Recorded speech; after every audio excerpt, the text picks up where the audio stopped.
बहुत शुक्रिया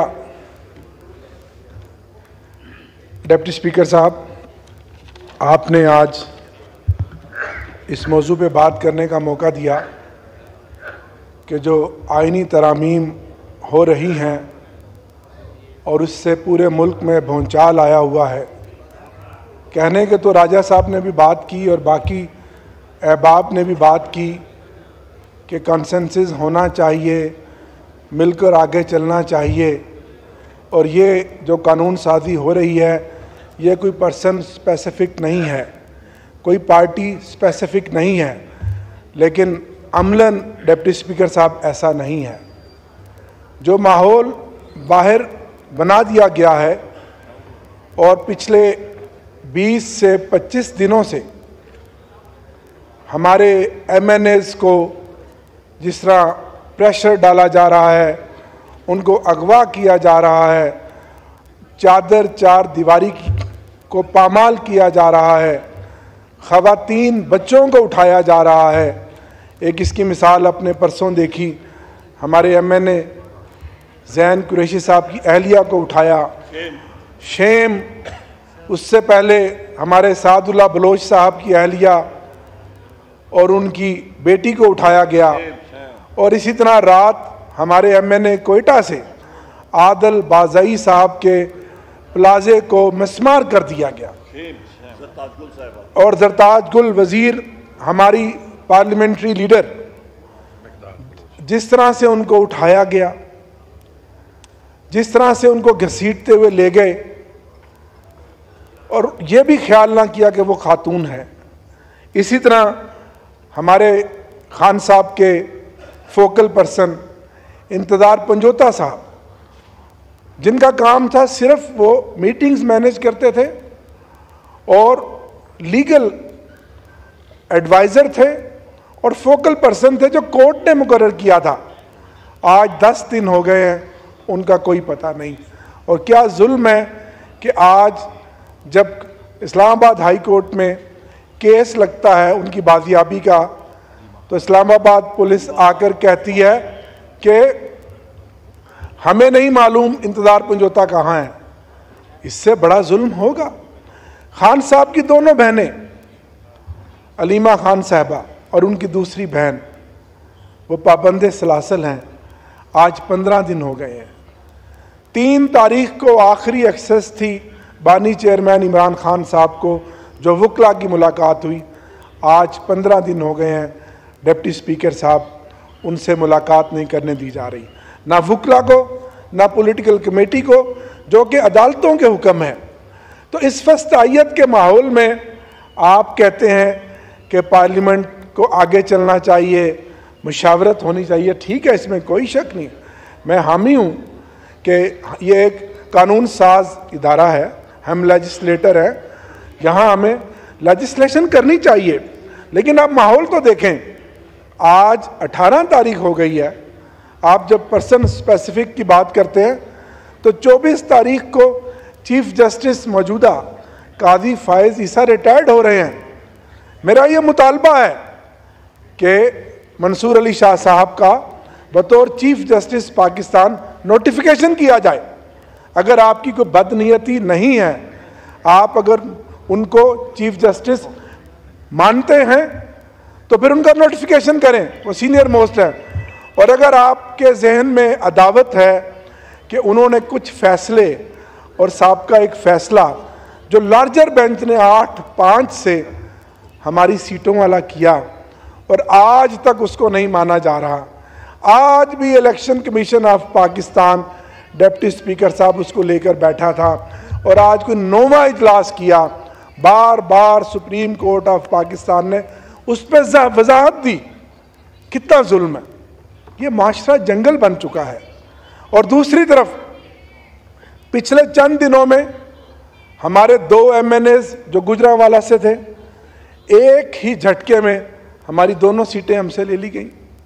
रहीम यार खान की सीट गुंडागर्दी से, पंजाब पुलिस की बदमाशी से हमसे छीन ली गई।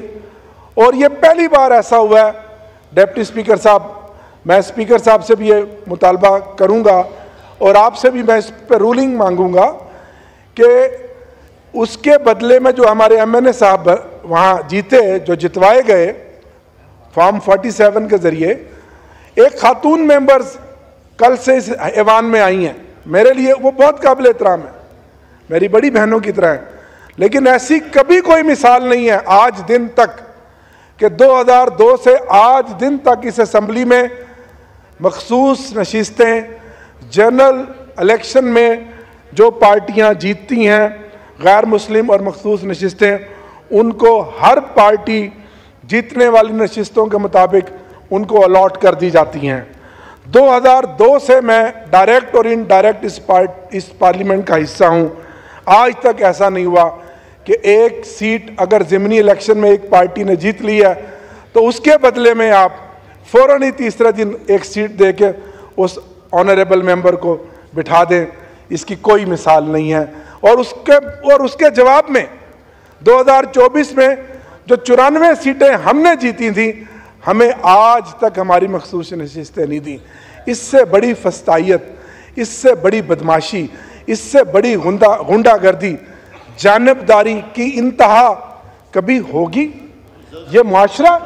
और आज दिन तक हमारे जो ऑनरेबल सुप्रीम कोर्ट ने फैसला किया रिजर्व सीट का, वो हमें नहीं दी गई। जनाब डिप्टी स्पीकर, मैं इस पर रूलिंग चाहूँगा। क्या जनरल इलेक्शन के बाद अगर कोई पार्टी का, किसी भी पार्टी का मेंबर किसी भी वजह से सीट खाली हो जाती है, क्या उसके नतीजे में कोई स्पेशल सीट आ सकती है? बिल्कुल नहीं आ सकती। कानून और आइन भी कहता है, लेकिन आज ना कानून है ना आइन है। और उसके बाद जनाब स्पीकर, आप चले हैं कानून साजी करने। सर, हम 4 MNAs, जबर का मौसम है, जुल्म और फस्तायत है, सिर्फ 4 MNA इस असेंबली में इजलास के लिए आए हुए हैं और हमने भी अपने सरों पे कफन बांधे हुए हैं क्योंकि हम हक के रास्ते के मुसाफिर हैं। बाकी पूरी असेंबली हमारी पीछे देखें, हमारी सीटें खाली हैं। उसकी क्या वजह है कि हमारे MNAs छुपे हुए हैं, डर और खौफ के साए हैं, उनके घरों में छापे मारे जा रहे हैं, खवातीन को उठाया जा रहा है, उनके कारोबार तबाह बर्बाद कर दिए हैं। ऐसे में आप कहते हैं कि जी कॉन्सेंसस करें। इस तरह कभी कॉन्सेंसस हुआ? कभी मुशावरत हुई है? आज की जनाब डिप्टी स्पीकर साहब मीटिंग में भी मैंने यही मौक़िफ़ रखा कि मेरी लीडरशिप, जो मेंबरान हैं इस कमेटी के, वो गए हुए हैं मौलाना फजलुर रहमान साहब से मीटिंग करने, और उसके बाद अगर हमारी मुशावरत हुई, जो कि मौलाना साहब के साथ हमारा एक सिलसिला जारी है, फिर हम इस कमेटी में आकर बताएंगे। और अगर हमें फैसला करना पड़ा मुल्क और कौम के वसीतर मफाद के लिए, तो फिर बिल आखिर हमें जाना पड़ेगा अपने बानी चेयरमैन वज़ीर आज़म इमरान खान साहब के पास, और वहाँ जाकर हम मुशावरत करेंगे और वहाँ से इजाज़त लेंगे। ये मेरा मौक़िफ़ था और यही मौक़िफ़ मेरी बहन शाहिदा रहमानी का था। लेकिन बाहर निकल कर ये तासुर दिया गया कि ये जो ड्राफ्ट है ये मुतफ़क्का तौर पर मंजूर हुआ है। कतन ऐसा नहीं है, मैं इसकी वजाहत करता हूँ। और फिर अगर यही ड्राफ्ट था और जो कि हमने देखा, जिस पे कॉन्सेंसस करने की कोशिश की गई, सब ने इनपुट दिया, तो फिर ये 20 दिन से इस जबर और जुल्म का बाजार बर्पा करने की क्या जरूरत थी?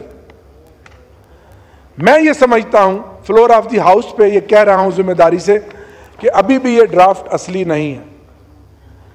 कुछ ना कुछ जरूर है जिसकी पर्दादारी है, और कल या जब भी बिल्ली थैले से बाहर आएगी तो कौम को पता लग जाएगा।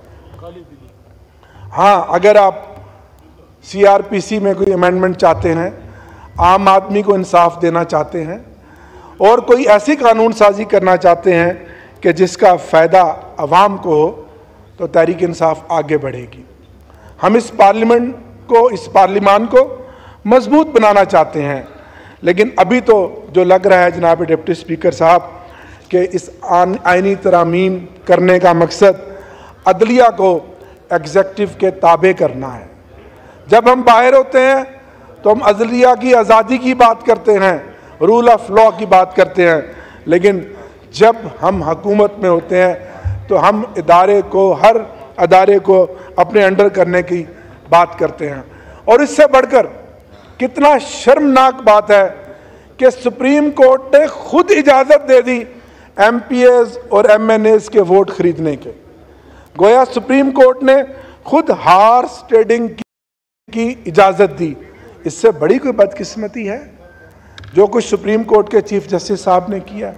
दरख्तों को हिलाते हैं तो मैना अपने बच्चों को छोड़कर कव्वे के अंडों को अपने परों से थाम लेती है।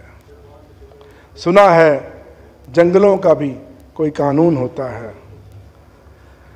कहीं तूफान आ जाए, कोई पुल टूट जाए, तो किसी लकड़ी के तख्ते पर गुलहरी, सांप, बकरी और चीता साथ होते हैं। सुना है जंगलों का भी कोई कानून होता है। तू खुदावंद जलील व मोतबर, दाना व बीना, मुनसफ व अकबर मेरे इस मुल्क में। तू खुदावंद जलील व मोतबर, दाना व बीना, मुनसफ व अकबर मेरे इस मुल्क में जंगलों का ही कानून नाफिज कर, कोई दस्तूर नाफिज कर। बहुत शुक्रिया जनाब। शुक्रिया।